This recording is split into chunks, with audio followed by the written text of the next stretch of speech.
बिस्मिल्लाहिर्रहमानिर्रहीम। बुराक डिजिटल में खुश आमदीद। मैं हूँ अब्दुल गनी काकड़। नाज़रीन, कुछ ताज़ा तरीन अपडेट्स ये सामने आई हैं कि बलूचिस्तान के मुख्तलिफ इलाकों में सिक्योरिटी फोर्सेस ने दहशतगर्दों के खिलाफ कार्रवाइयाँ की हैं। एक कार्रवाई ज़िला मस्तूम में की गई है। एक कम्युनिकेशन टावर था जिसको BLA के दहशतगर्द वहाँ पे उड़ाने के लिए उनकी प्लानिंग वहाँ पे चल रही थी। दहशतगर्द वहाँ पे धमाकेखेज़ मवाद प्लान कर रहे थे प्लाट करने के लिए। तो इस दौरान हमारी जो सिक्योरिटी एहलकार थे उन्होंने बर वक्त डिटेक्ट किया है उनकी इस मूवमेंट को, और फिर सिक्योरिटी एहलकारों और दहशतगर्दों के दरमियान वहाँ पे फायरिंग का तबादला हुआ है। इसमें 2 दहशतगर्द जो है न्यूट्रलाइज किए गए हैं। इसी तरह एक और कार्रवाई जो है ये कैच के इलाके में की गई है। कैच में 3 दहशतगर्द जो है वो मारे गए हैं एक एक्सचेंज के दौरान। इनका ताल्लुक भी एक कालेदम तंजीम से बताया गया है। ये दहशतगर्द वहाँ की जो सिक्योरिटी कैंप है हमारा, वहाँ पे उसके करीब उनकी ये मूवमेंट जो थी वो देखी गई, और ये वहाँ पे शायद किसी दहशतगर्दी के लिए प्लानिंग कर रहे थे, लेकिन बर वक्त उनकी जो मजमूम कोशिश थी वो सिक्योरिटी फोर्सेस ने वहाँ पे नाकाम बनाई है। इसी तरह कुछ और डेवलपमेंट्स भी हुई हैं बलूचिस्तान में। यहाँ पे सलामती के हवाले से जो इक़दाम किए जा रहे हैं उनमें क्या पेशरफ सामने आई है, और इसी तरह बलूचिस्तान में जो दहशतगर्द तंजीमों के सहूलतकार हैं वो सूबे में सलामती की इस सूरत-ए-हाल को अपने ज़ाविये से नुकसान पहुँचाने की क्या क्या साजिशें कर रहे हैं और इन साजिशों को किस तरह नाकाम बनाया गया है। इन अहम मौज़ूआत पर गुफ्तगू के लिए आज हमें ज्वाइन कर रहे हैं स्टूडियोज़ में बाबर यूसुफज़ई साहब। आइए उनसे मज़ीद गुफ्तगू करते हैं। बाबर साहब खुश आमदीद। शुक्रिया गनी साहब। मैं चाहूँगा कि सबसे पहले हम इस पे ज़रा बात करें। आपने फॉलो किया होगा सोशल जो प्लेटफॉर्म्स हैं वहाँ से मुसलसल प्रोपेगेंडे किए जा रहे हैं। कल एक स्पेस था, उस स्पेस में बड़ी अहम शख्सियात ने शिरकत की, और उस स्पेस में जो दावे सामने आए, जो बेबुनियाद प्रोपेगेंडे किए गए, और सिक्योरिटी फोर्सेस को बदनाम करने के लिए जो कुछ ऐसे अनासिर जो खुद को तो बड़े मुहज़्ज़िब समझते हैं, लेकिन उन्होंने जिस तरह वो तमाम हदें पार की हैं उन इल्ज़ामात में, किस तरह देखते हैं आपके ख्याल में ये क्या जस्चर है इन लोगों का? ये किस तरह अपने लोगों को वरगला रहे हैं? बिस्मिल्लाहिर्रहमानिर्रहीम। शहरु रमज़ान अल्लज़ी उन्ज़िला फ़ीहिल क़ुरआन हुदल लिन्नासि व बय्यिनातिम मिनल हुदा वल फ़ुरक़ान। सबसे पहले तमाम उम्मत मुस्लिमा को रमज़ानुल मुबारक बहुत बहुत मुबारक हो।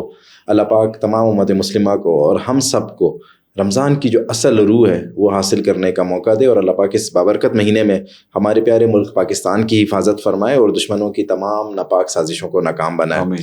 जी गनी काकड़ साहब, कल फिर एक ड्रामा लगाया गया एक्स के ऊपर। एक स्पेस थी जिसके अंदर जो है ना, आप नाम नहीं लेते मैं नाम ले लेता हूँ, अख्तर मंगल भी थे, डॉक्टर तारा चंद भी थे, सबिया बलोच भी थी, और इस जैसे बहुत सारे ऐसे लोग जो सिर्फ नफरत फैलाते हैं वो उस स्पेस में मौजूद थे, और वो फजूल की बकवास कर रहे थे। उनकी बात में कोई लॉजिक नहीं था, बेबुनियाद बातें कर रहे थे, बेबुनियाद इल्ज़ामात लगा रहे थे। मैंने बारहा कोशिश की कि उस स्पेस के अंदर जो है ना मुझे बोलने का मौका दिया जाए, उस स्पेस में जो है ना मुझे जो है ना जगह दी जाए, लेकिन उस स्पेस में मुझे जगह नहीं दी जा रही थी, मुझे बोलने का मौका ही नहीं दिया जा रहा था। वन साइडेड स्पेस थी। सबिया बलोच साहिबा, कोई जो अपने आप को डॉक्टर कहती हैं और एक दहशतगर्द शामिर की बहन है, उन्होंने ये नहीं बताया कि उनका भाई इस वक्त कहाँ छुपा हुआ है, और इनका उसका भाई जो दहशतगर्द BLA का जो एक मेंबर है और दहशतगर्दी की कार्रवाइयों में हमेशा पेश रहता है, वो कहाँ पर है। उन्होंने उल्टा जो है ना रियासत के ऊपर और हुकूमत बलूचिस्तान के ऊपर इल्ज़ाम तराशी की। उन्होंने वज़ीर आला बलूचिस्तान सरफराज बुगटी के लिए जो अल्फाज इस्तेमाल किए, मैं उसकी शदीद मज़म्मत करता हूँ। मैं उनको ये बताना चाहता हूँ आज इस प्रोग्राम के तवस्सुस से कि वज़ीर आला बलूचिस्तान मीर सरफराज बुगटी इस सूबे के चीफ एग्जीक्यूटिव हैं, और जो कोई इस सूबे का अमन ख़राब करना चाहेगा, जो कोई इस सूबे के अंदर लॉ एंड ऑर्डर को डिस्टर्ब करेगा, मासूम शहरियों का खून बहाएगा, मासूम शहरियों की इमलाक को नुकसान पहुंचाएगा, तो सबसे पहले वज़ीर आला बलूचिस्तान मीर सरफराज बुगटी जो है वो उठकर उसको जवाब भी देगा और उसको उसके अंजाम तक भी पहुंचाएगा। वज़ीर आला बलूचिस्तान मीर सरफराज बुगटी एक मुहिब वतन पाकिस्तानी है। उसने दहशतगर्दी के खिलाफ जंग में, इन फितनतुल हिंदुस्तान के खिलाफ जंग में 280 से ज़ायद अपने साथियों की जानों की कुर्बानियाँ दी हैं, और वो जो है ना समझता है कि ये दहशतगर्द किस वजह से जो है इस तरह की हरकतें कर रहे हैं। कल जो इनको तकलीफ थी उस स्पेस में, आप अगर वो बातें सुने, अख्तर मंगल की सुने, सबिया की बलोच की सुने, वो कहती है लोगों को मिसिंग पर्सन कर दिया जाता है। तुमने और मारंग ने यही मिसिंग पर्सन का ड्रामा रचाया था। अब तुम्हारे मिसिंग पर्सन जो है ना वो दहशतगर्दों की सूरत में उनको जहन्नुम हासिल किया जा रहा है और उनकी लाशें मिल रही हैं, तो तुम्हें तकलीफ इस चीज़ की है। सबिया صبیہ بلوچ اگر اتنی اپنے آپ کو جو ہے نا انسانی حقوق کی علمبردار کہتی ہے تو وہ جعفر ایکسپریس پہ جب حملہ ہوا تھا اس کی مذمت کرتی, جب مسافروں کو بسوں سے اتار کر قتل کیا جاتا ہے اس کی مذمت کرتی. اس کے علاوہ صبیہ بلوچ اس وقت خود بگوڑی ہے, آپ کو پتہ ہے جنوری کو جو انہوں نے دہشت گردی کی اس پہ جو کوئی مذمت نہیں کریں گے, یہ خود چھپی ہوئی ہے, بگوڑی ہے, اسپیسوں پہ آتی ہے, ہمیں پتہ ہے کہ ان کے پیچھے کون ہے, کہاں سے ان کو فنڈنگ ہو رہی ہے, کہاں سے ان کو پیسہ مل رہا ہے. اگر اتنی ہمت ہے آپ آئیں سامنے, میں گراؤنڈ پر ہوں, میں گراؤنڈ کا ورکر ہوں, پولیٹیکل ورکر ہوں, گراؤنڈ پہ موجود ہوں, تو صبیہ بھی آئے گراؤنڈ پر اور آ کر ہم سے بات کری, اسپیسوں میں بھڑکے نہیں مارے. اس اسپیس کا مقصد یہ تھا, دیکھیں جس میں جس طریقے سے اختر مینگل نے بات کی, جس طریقے سے وہ ڈاکٹر تارا چند کروڑوں روپے کی کرپشن کر کے گیا, یہی اختر مینگل کی کابینہ کا وزیر تھا, کرپشن کی اس پیسے کو جو ہے نا پھر باہر ٹرانسفر کیا, پھر ہندوستان جا کے اسائلم لیا, پھر وہاں سے واپس اب امریکہ میں اسائلم لے کر بیٹھا ہوا ہے. یہ صرف لوگ باتیں کرتے ہیں, ان کا مقصد یہی تھا کہ انہوں نے لوگوں کو ورغلانا ہے, نفرت پھیلانی ہے, حقیقت پر مبنی کوئی بھی گفتگو نہیں تھی. اگر حقیقت پر مبنی گفتگو ہوتی, بار بار ہم اس اسپیس سے بولنا چاہ رہے تھے, ہمیں بولنے دیتے. میں چیلنج کرتا ہوں ان سب کو, یہ جو بھی اس اسپیس پہ تھے, یہ جتنے بھی فتنہ ہندوستان کے سوشل اکاؤنٹ ہے جو اسپیس چلاتے ہیں ٹویٹر کے اوپر یا اس طرح کی کوئی سوشل میڈیا پہ ایکٹیویٹی کرتے ہیں, میں انہیں چیلنج کرتا ہوں, دیں ہمیں موقع, ہم آپ کو جواب دیں گے, ہم آپ کو حقیقت دکھائیں گے, ہم آپ کو اصلیت دکھائیں گے. ان کو تکلیف اسی چیز کی ہے کہ تو ہم ان کو بے نقاب کر رہے ہیں, تو ان کا دوسرا ان کا اصلی چہرہ دنیا کو دکھا رہے ہیں, تیسرا ہم بلوچستان کے نوجوانوں کو ان کے ورغلانے میں آنے نہیں دے رہے ہیں. بابر صاحب انہوں نے یہ اسپیس میں تو یہ باتیں کی نا کہ یہ کاروائیاں کیوں ہو رہی ہیں جی, تو یہ کیا مقصد کیا ہے لوگوں کا؟ کیا یہ سمجھتے ہیں کہ بلوچستان کے لوگوں کو تحفظ فراہم کرنے کے لیے ان دہشت گردوں کے مکرو عزائم سے بچانے کے لیے حکومت خاموش بیٹھے تماشائی کا کردار ادا کرے؟ یہ تو لوگوں کی ڈیمانڈ ہے, ان کے خلاف جو کاروائیاں ہو رہی ہیں یہ تو بلوچستان کے ایک ایوریج ہر آدمی کی ڈیمانڈ ہے کہ دہشت گردوں کو عبرت کا نشان بنایا جائے. بالکل غنی کاکڑ صاحب, یہ بلوچستان کی عوام کی آواز ہے, بلوچستان کی عوام کی ڈیمانڈ ہے کہ دہشت گردوں کو نشان عبرت بنایا جائے, کیونکہ اس میں بلوچستان کا ایک عام شہری سفر کر رہا ہے. دہشت گرد کی سب سے زیادہ نقصان عام شہری کو پہنچاتے ہیں, ایک بلوچ کو پہنچاتے ہیں, ایک بلوچستانی کو پہنچاتے ہیں. میں نے آپ کو بتایا نا کہ ہماری سیکورٹی فورسز سے یہ نہیں لڑ سکتے, یہ تو معصوم لوگوں کو نقصان پہنچاتے ہیں. ان کی دکھتی رگ پہ ہماری سیکورٹی فورسز نے جو ہے نا وہ پاؤں رکھ دیا ہے. ہماری سیکورٹی فورسز ان کے مسنگ پرسنس کو, جو سو کالڈ مسنگ پرسنس تھے جو بی ایل اے اور بی ایل ایف کے کیمپوں میں تھے, انہیں دہشت گردوں کو جہنم واصل کر رہی ہیں. ان کے خلاف کاروائیاں ہو رہی ہیں, آئی بی اوز آپریشن ہو رہے ہیں. لیکن اسے یہی تکلیف تھی کہ چھاپے مارتے ہیں, ہمارے لوگوں کو انویسٹیگیشن کے لیے لے کر جاتے ہیں. آپ کا بندہ دہشت گرد ہے, ڈی وائی سی کا جو ممبر ہے وہ دہشت گرد ہے, تو کیوں سیکورٹی فورسز اسے انویسٹیگیشن نہیں کر رہے ہیں؟ تنظیمیں ان کو آن بھی کر رہی ہیں. جی آن بھی کر رہی ہیں, ان کے لیے ان کو جو ہے نا ٹریبیوٹ پیش کرنے کی ناکام کوشش بھی کر رہی ہیں. ان کو تکلیف صرف اسی چیز کی ہے کہ سیکورٹی فورسز کارروائی کیوں کر رہی ہیں, یہ مورال ڈاؤن کرنا چاہتی ہیں. وہی پروپیگنڈا, وہی بیانیہ, وہی سستا چورن جو ان کا مارکیٹ میں اب بک نہیں رہا, بلوچ عوام باشعور ہو چکی ہے, انہوں نے ان کو مسترد کر دیا ہے, وہی چورن بیچنے کی ایک دفعہ پھر کوشش کی گئی ہے. اسپیس میں کسی نے اختر مینگل صاحب سے یہ سوال نہیں پوچھا کہ آپ بھی تو وزیر اعلیٰ رہے ہیں بلوچستان میں, آپ کے دور میں کتنے لوگ مسنگ پرسنز تھے اور آپ نے بلوچستان کی ترقی کے لیے کیا اقدامات کیے؟ کاکڑ صاحب پیڈ اسپیس تھی, پری پلان اسپیس تھی, اس میں میں نے کہا نا ہم جیسے عام بلوچستانیوں کو جو ہم سیاسی کارکن ہیں, گراؤنڈ میں ہیں, لوگوں کے ساتھ ہیں, آج بھی کوئٹہ بیٹھے ہوئے ہیں, نہ صبیہ کی طرح بگوڑے ہیں, نہ بھاگے ہیں, نہ اختر مینگل کی طرح جو ہے نا ریکویسٹ کر رہے ہیں کہ ہمارا نو فلائی لسٹ سے نام نکالا جائے, نہ جو ہے ڈاکٹر تارن چند کی طرح اسائلم لی ہوئی ہے, گراؤنڈ پہ بیٹھے ہوئے ہیں. ہمیں تو اسپیس میں انہوں نے جگہ ہی نہیں دی, بولنے ہی نہیں دیتے. یہ سارا جو ہے نا پری پلان تھا, پیڈ تھی یہ, یا اس طرح کی اسپیس بنائی اسی لیے جاتی ہیں, اس کے اندر گفتگو انہی من پسند لوگوں کو کرنے دی جاتی ہے جو ریاست کے خلاف, جو حکومت کے خلاف زہر اگلتے ہیں. لیکن ہم انشاءاللہ اپنی عوام کے درمیان جا کر, بلوچستان کے لوگوں کے درمیان جا کر ان کی یہ اسپیس کی پروپیگنڈے کو بھی ناکام بنائیں گے, ان کے یہ مسنگ پرسنس کے نیریٹو کو بھی ناکام بنائیں گے, ان کی ہر سازش کو ناکام بنائیں گے اور لوگوں کو حق اور سچ بتائیں گے. بابر صاحب اس پہ ذرا روشنی ڈالیے گا کہ کل یہ خواجہ آصف صاحب نے جو بیان دیا ہے جی, افغانستان کے حوالے سے کہ وہاں سے کس طرح انفلٹریشن ہو رہی ہے اور مسلسل دہشت گردی پھیلائی جا رہی ہے ان کی سرزمین سے, تو یہ جو انہیں کارروائی کا اندیا دیا ہے, تو اس کو کس طرح دیکھتے ہیں؟ آپ کے خیال میں کیا اس کی صورتحال کیا سامنے آئے گی؟ میں بحیثیت پاکستانی خواجہ آصف کے اس بیان کو اپریشیٹ کرتا ہوں, ان کے اس بیان کی میں مکمل حمایت کرتا ہوں. انہوں نے بالکل صحیح کہا ہے کہ پاکستان جو ہے وہ الحمدللہ ایک ذمہ دار ملک ہے.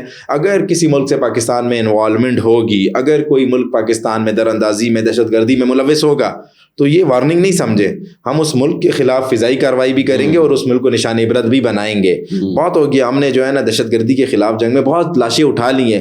یہ دہشت گرد افغانستان سے آتے ہیں, ان کے بیس کیمپ سارے افغانستان میں ہیں, وہاں سے آتے ہیں, یہاں پر آ کر پاکستانیوں کو, عام پاکستانیوں کو نشانہ بناتے ہیں. تو بس اب مزید برداشت نہیں کیا جائے گا. خواجہ آصف صاحب نے جو بیان دیا یہ ہر پاکستانی کے دل کی آواز ہے. اگر افغانستان दहशत गर्दी को नहीं रोकेगा, अपने मुल्क से दरअंदाजी को नहीं रोकेगा, तो पाकिस्तान को ये हक हासिल है अपने डिफेंस में, अपने दिफा में, अपनी खुद मुख्तारी में कि पाकिस्तान अफगानिस्तान में जाकर कार्रवाई करेगा, उन दहशतगर्दों के ठिकानों को वहाँ पर तबाह करेगा, उन दहशतगर्दों को वहाँ पर जहन्नुम हासिल करेगा। अगर अफगानिस्तान ने जंग लड़नी है तो आए फिर लड़ें, हम तैयार हैं, बिस्मिल्लाह। हम अमन चाहते हैं, हम जो है बातचीत से मसला हल करना चाहते हैं, लेकिन अफगानिस्तान को अब सोचना होगा कि उसने अपने लिए तबाही का रास्ता चुनना है या उसने दहशतगर्दों को अंजाम पर पहुंचाना है। अगर इन दहशतगर्दों को अफगानिस्तान खुद अंजाम पे पहुंचाएगा हमें खुशी होगी, हमारा ब्रादर ममालिक है, हमने 40 साल पहले भी उसकी मेजबानी की है। अगर अफगानिस्तान ये समझता है कि नहीं, दहशतगर्दों को अपने पास पनाह देगा, भारत की प्रॉक्सीज को अपने पास पनाह देगा और सिर्फ भारत को खुश करने के लिए, उसकी खुशनुदी के लिए, उसकी जो है ना रजामंदी के लिए वहां से दहशतगर्दी को पाकिस्तान में प्रमोट करेगा, तो ये उसकी खामख्याली है, उसको जवाब भी दिया जाएगा और उसको सबक भी सिखाया जाएगा। बाबर साहब, ये गुज़श्ता चंद यूम से कुछ इतलात सामने आ रही हैं कि ये जो ईरान बॉर्डर है जी, वहाँ पे भी वन डॉक्यूमेंट रिजीम मुतारिफ कराया जा रहा है, तो ये एक बड़ा अहम कदम होगा। इसके क्या असरात सामने आएंगे आपके ख्याल में इस पूरे सिनेरियो में सलामती के हवाले से? देखिए, सलामती के हवाले से पाकिस्तान ने ये फैसला किया है। इससे पहले हमने अफगानिस्तान को वन डॉक्यूमेंट रिजीम में कन्वर्ट कर दिया था और अब हम ईरान को जो है ना वन डॉक्यूमेंट रिजीम में कन्वर्ट करने जा रहे हैं। तफ्तान बॉर्डर पर हम जो है बाकायदा टर्मिनल्स हम बना रहे हैं। उसके बाद अलावा ईरान के साथ हमारा जितना भी जो है बॉर्डर एरिया लगते हैं वहाँ पर हम टर्मिनल्स बना रहे हैं। जिसने भी पाकिस्तान से ईरान जाना है वो पासपोर्ट पर वीज़ा लगाएगा, वीज़े के अंदर उसकी एंट्री होगी और एंट्री के बाद वो बिजनेस के लिए जाना चाहता है, विजिट के लिए जाना चाहता है, जाए। वापस जिसने आना है वो भी इसी तरह से आएगा। दुनिया के जितने भी ममालिक हैं, देखें दुनिया में ये पाकिस्तान वाहिद मुल्क था जिसने इस्लामी ममालिक समझकर अपने हमसाया ममालिक को रिलैक्स किया हुआ था कि आप आ सकते हैं, जा सकते हैं, लेकिन हमें बदले में क्या मिल रहा है? हमें बदले में बारूद मिल रहा है, हमें बदले में लाशें मिल रही हैं, हमें बदले में मनशियात मिल रही है, हमें बदले में दहशतगर्दी मिल रही है। हमने बहुत बर्दाश्त किया, अब इससे ज़्यादा बर्दाश्त नहीं होगा। ईरान हो, अफगानिस्तान हो या हमारे जो है ना मशरिक में मगरबी बॉर्डर पे हिंदुस्तान हो, वन रिजीम डॉक्यूमेंट ही होगा। जिसने आना है दुनिया के जो वहाँ के जो रूल्स होते हैं, कानून होते हैं, कवानीन, उनको फॉलो करके आना है। इसके अलावा किसी के लिए कोई आपने बड़ी अच्छी बात की, ये रूल्स तो फॉलो करने हैं, ये तो अभी ज़ाहिर है हुकूमती फैसला और बड़ा अच्छा फैसला है जी। तो आपके ख्याल में ये क्रॉस बॉर्डर टेररिज्म किस तरह से खत्म होगी? ये तो मेरे ख्याल में इस हवाले से भी बड़ा सूदमंद फैसला है कि इससे दो तरफा जो दहशतगर्दी के वाक़यात अक्सर सामने आते हैं और दहशतगर्दों की मूवमेंट भी कंट्रोल होगी। फिर लॉजिस्टिक सपोर्ट जो कि इतलात ये थी कि ईरान से उनको वहाँ से ईरानी सरहदी इलाकों से उनको मिलती रही मुख्तलिफ ज़ावियों से, तो ये तो उनसे भी फिर उनको बड़ा धचका लगेगा। जी बिल्कुल, उनको धचका भी लगेगा और ये दोनों ममालिक के लिए खुश आइंद है और दोनों ममालिक में से दहशतगर्दी कंट्रोल होगी। देखें, ईरान हमारा बरादर इस्लामी मुल्क है और हम अपने जितने भी हमारे हमसाये में ममालिक हैं हम उनके साथ बेहतरीन ताल्लुकात चाहते हैं। हम पूरे खिते के तमाम ममालिक के साथ बेहतरीन ताल्लुकात चाहते हैं, हम अमन चाहते हैं, हम तरक्की चाहते हैं। हम चाहते हैं कि दुनिया के साथ साउथ एशिया जो हमारा ये खिता है ये भी तरक्की करे, इसमें भी अमन आए। ईरान से भी देखें दहशतगर्द जो है ना गाए बगाए, स्पेशली जो मकरान बेल्ट है वहाँ पर जो है ईरान से दहशतगर्द पाकिस्तान आते हैं, यहाँ पर कार्रवाइयाँ करते हैं और वापस चले जाते हैं। जब ये वन डॉक्यूमेंट रिजीम इंशाल्लाह शुरू होगा तो उन दहशतगर्दों की जो मूवमेंट है वो लिमिटेड हो जाएगी। अभी भी हमारी सिक्योरिटी फोर्सेज वहाँ पर फेंस लगा रही हैं, हम कोशिश कर रहे हैं कि बॉर्डर को कंट्रोल किया जाए। आज तक देखें ईरान ने ये कंप्लेन नहीं की कि पाकिस्तान से दहशतगर्द आते हैं और ईरान में दहशतगर्दी करते हैं, लेकिन हमारी ये कंप्लेन होती है। एक मुस्लिम ममालिक है, हमें चाहिए कि मिलकर जो है ना हम दोनों, ये दुश्मन जो है ये सिर्फ पाकिस्तान का दुश्मन नहीं है, ये मैं बता दूं आपको। वो जुबान शायद आपकी ईरान से रिलेटेड जुबान बोलता होगा, कल्चर उसको फॉलो करता होगा, लेकिन ये जितना पाकिस्तान का दुश्मन है ये इतना ईरान का ही दुश्मन है। ईरान को सोचना होगा अगर ईरान ने अल्लाह नज़र को पनाह दी भी या वो वहाँ पर छुपा हुआ है, बशीर ज़ेब को पनाह दी भी या वो वहाँ पर छुपा हुआ है, उनको निकाल कर अपने मुल्क से बाहर हमें देना होगा या अपने मुल्क में उनका खात्मा करना होगा। क्योंकि ये सिर्फ पाकिस्तान के लिए नहीं, ये ईरान के लिए भी उतने खतरनाक हैं। ये ज़ुम्बीज़ हैं, ये जो है ना सिर्फ नुकसान पहुंचाना चाहते हैं, इनका मकसद कुछ और है ही नहीं। ये दूसरों को भी वो मर्ज लगा देते हैं जिससे जो है ना इंसान जीने के काबिल नहीं रहता। अगर आज ये पाकिस्तान में दहशतगर्दी कर रहे हैं तो मैं ईरान को, अपने देखने वाले भाइयों को, ईरानी भाइयों को बताता चलूं, कल ये आपके साथ भी ये सब कुछ करेंगे, इससे पहले कि बहुत देर हो, इनका खात्मा करे और इनको इनके अंजाम तक पहुंचाए। साहब, पॉडकास्ट का वक्त हमारा कम हो गया, बिल्कुल आखिरी मिनट्स हैं, तो आप मुझे सिर्फ मुख्तसरन इस पर कमेंट कीजिएगा कि ये जो कार्रवाइयाँ की हैं, लेटेस्ट जो डिटेल्स सामने आई हैं, मस्तुंग में भी 2 दहशतगर्द मारे गए, अल्हम्दुलिल्लाह कम्युनिकेशन टावर को उड़ाने की इन्होंने कोशिश की, फिर कैच में मारे गए। तो आपके ख्याल में ये इनके जो दहशतगर्द हलाक हो रहे हैं, तादाद तो शायद बहुत ज़्यादा हो गई है जी। हम तो 216 की बात कर रहे थे, अभी तो ये 230 को शायद क्रॉस कर जाएगी।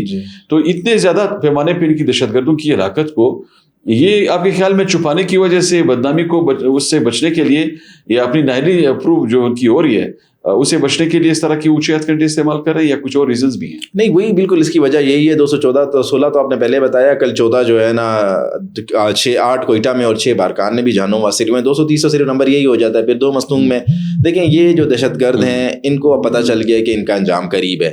अब इनके जो आका पीछे बैठे हैं उन्होंने इन्हें डिसऑन करना शुरू कर दिया। वो इन्हें अब अपना मानते ही नहीं है, इनकार कर देते हैं। जब कोई दहशतगर्द जानों वासिल हो जाता है उसके बाद उसकी लाश वहीं पर पड़ी रहती है, सड़ती रहती है, गलती रहती है। अब तो घर वाले भी उसको ऑन नहीं कर रहे, सब ने डिसऑन करना शुरू कर दिया है। रोजाना आप देखें दर्जनों प्रेस कॉन्फ्रेंस हो रही हैं और उनके वालिदैन, उनके खानदान के लोग उनसे इजहार लाताल्लुकी कर रहे हैं। तो इसी तरह जो है ना इनके ऊपर भी प्रेशर है। अब उस प्रेशर को ये बर्दाश्त नहीं कर पा रहे, क्योंकि दहशतगर्द तंजीमों ने पहले ये तासुर बनाया था कि अगर आप मरेंगे हम आपको ट्रिब्यूट पेश करेंगे, हम आपको ऑन करेंगे। अब वो अपने लोगों को ऑन भी नहीं कर रहे हैं, उनको बौखलाहट का शिकार हैं। जिस तरीके से उनके रोजाना दहशतगर्द जानों वासिल हो रहे हैं दर्जनों के हिसाब से, वो बिल्कुल बौखलाहट में आ गए और अब वो झूठे प्रोपेगेंडे उन्होंने शुरू कर दिए हैं। लेकिन इंशाल्लाह इनका खात्मा जारी रहेगा। आखिरी दहशतगर्द तक हमारी सिक्योरिटी फोर्सेस उसका पीछा करेंगी, उसे जानों वासिल करेंगी।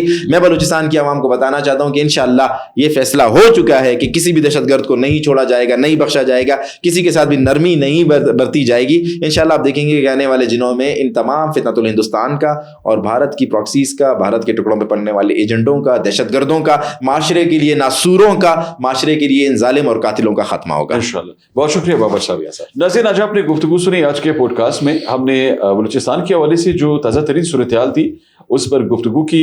मुख्तलिफ इलाकों में मज़ीद दहशतगर्द मारे गए हैं, दहशतगर्दों के मनसूबे नाकाम बनाए गए हैं और इसी तरह ये जो दहशतगर्द न्यूट्रलाइज हो रहे हैं मुख्तलिफ इलाकों में, इनके जो अज़ाइम हैं जिस तरह वो नाकाम बनाए जा रहे हैं, इस तसलसल में, इस तमाम तसलसल में उनकी जो आका है, चाहे वो जो भी हो, उनकी खुशनुदी के लिए ज़ाहिर है उन्होंने कुछ प्रोग्रेस तो दिखानी है। तो वो प्रोग्रेस तो ग्राउंड पर वो दिखा नहीं पा रहे हैं, तो इसीलिए अब प्रोपेगेंडों का सहारा लिया जा रहा है। सोशल मीडिया पे प्रोपेगेंडे किए जा रहे हैं, सिक्योरिटी फोर्सेस पर ट्विटर के स्पेसेस में या एक्स के स्पेसेस में बेबुनियाद जो इल्ज़ामात है वो सामने आ रहे हैं। और ये शायद भूल गए हैं कि बलूचिस्तान के लोग हक़ाइक़ जान गए हैं, उनको आप बरखला नहीं सकते। उनको उनकी आंखों में जो है अपने मज़मूम अज़ाइम के लिए आप उनकी धूल जो है वो नहीं डाल सकते। लोग बखूबी जानते हैं कि बलूचिस्तान के दोस्त कौन है और दुश्मन कौन है। इंशाल्लाह बलूचिस्तान का ये जो मसख़ शुदा चेहरा ये मुल्क दुश्मन को दिखाने की कोशिशें कर रहे हैं, इंशाल्लाह उनकी ये कोशिश इसी ज़ाविये से मुसलसल नाकाम होती रहेगी। अगले पॉडकास्ट में किसी दूसरे मौजू के साथ आपकी खिदमत में दोबारा हाज़िरी देंगे। तब तक इजाज़त दीजिए। अल्लाह हाफ़िज़।